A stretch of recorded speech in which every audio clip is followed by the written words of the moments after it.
The video is horrifying. Hands on the car, I'll tase you. Stay back. The prey narrowly escaping her predator. This is a story of survival, and it belongs to Mary Teske.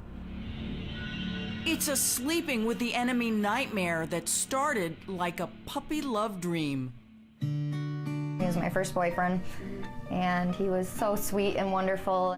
Kane and I met when we were 13 or 14 years old, and we weren't supposed to be dating, and I started secretly seeing him. Like a modern-day Romeo and Juliet, for Mary Teske and Kane Reeves, it was an us against the world feeling. And over time, the happy couple grew to a family of 5. But Mary says despite what appeared to be 9 years of bliss, it was a year into their relationship when the Kane she fell in love with started showing a very different private side. It started with the verbal, and then I believe the first actual physical incident was when I was pregnant and he shoved me out of frustration and apologized to me immensely and was hugging me and crying, and he didn't mean to push me that hard, and he would never do anything like that. Forgiving Kane in the beginning was easy, because he made me believe it was a one-time incident and it wasn't going to happen again. but it would happen again, and it was escalating, his rage spilling out from behind closed doors. There were so many different incidences. One of the times he ended up slitting all 4 of my car tires, broke out my windshield, was stalking me all over to my workplace, to my parents, my home. Mary says a monster He became violent, had emerged. threatening to burn down my home, to kidnap my children, to kill me, to kill himself. He hadn't physically beaten me up, but he had done other things, shoving me, putting his hand up to my throat to intimidate me while he screamed in my face.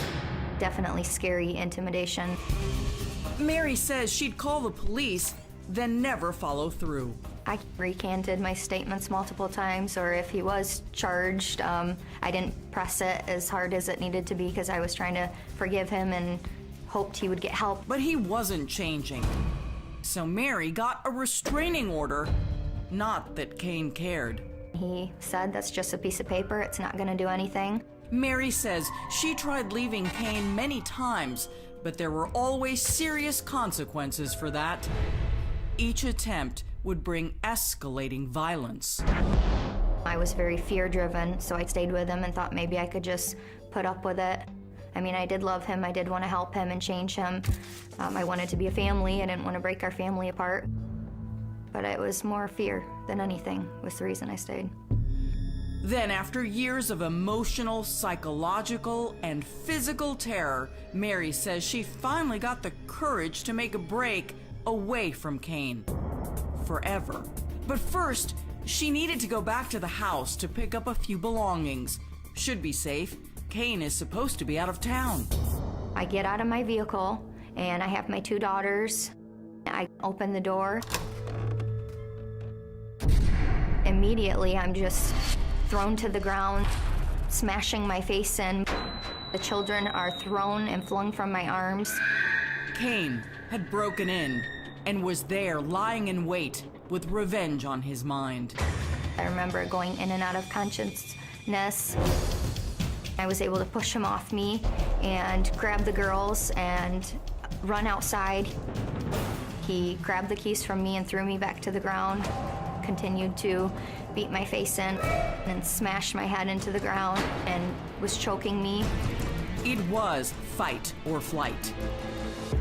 Somehow I mustered up the strength to throw him off me and ran screaming into the middle of the road covered in blood, arms wailing, waving for a passerby, a vehicle I saw coming, to stop their car.